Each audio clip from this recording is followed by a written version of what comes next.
ఇటీవల అనుమానాస్పద స్థితిలో మృతి చెందిన పాస్టర్ పగడాల ప్రవీణ్ భౌతిక కాయాన్ని సికింద్రాబాద్ బాప్టిస్ట్ సెంటినరీ చర్చిలో ప్రజల సందర్శనార్థం ఉంచారు.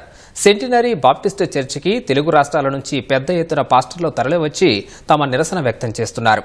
పాస్టర్ ప్రవీణ్ మరణం క్రైస్తవ లోకానికి తీరని లోటని, అనుమానాస్పద స్థితిలో ఆయన మృతి చెందడం క్రైస్తవ సమాజాన్ని తీవ్రంగా కలచివేసిందన్నారు. సువార్త చెప్పేందుకు వెళ్తున్న ఆయనపై దాడి చేసి హతమార్చి రహదారి ప్రమాదంగా చిత్రీకరించారని ఆరోపించారు.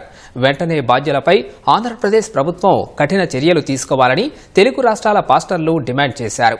అభిమానుల సందర్శన అనంతరం పరేడ్ మైదానం పక్కన ఉన్న సెయింట్ జాన్స్ సెమెంటరీలో సాయంత్రం అంత్యక్రియలు నిర్వహించనున్నారు.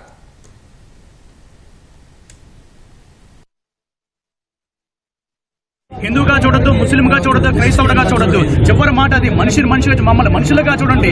ఎందుకు మేము మీకు ద్వేషంగా కనిపిస్తున్నామో మాకు అర్థం కావట్లేదు. క్రైస్తవాల వల్ల మీకు ఏ నష్టం జరుగుతుందో కూడా అర్థం కావట్లేదు. చరిత్ర ఒక్కసారి తిరిగి చూసుకుంటే క్రైస్తవుల వల్ల భారతదేశం అనేది మేలు పొంది తప్ప ఏనాడు కీడు పొందిందైతే లేదు. కాబట్టి దయచేసి పెద్ద మనసుతో మరి ప్రభుత్వాలు కానీ న్యాయశాఖలు కానీ మా గురించి మరొక్కసారి ఆలోచించండి.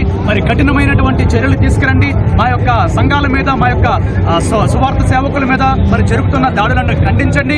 మనిషి చనిపోతే సంఘీభావం తెలపాల్సింది పోయి వెటకారంగా ఫేస్బుక్ లో పోస్టులు పెడుతూ వాళ్ళు ఎంతో ఆనందపడుతున్నారు. కాబట్టి దీన్ని కూడా తీవ్రంగా ఖండించాలని మా నిరసన వ్యక్తం చేస్తున్నాము. మరొకసారి జోహార్ ప్రవీణ్ పగడాల.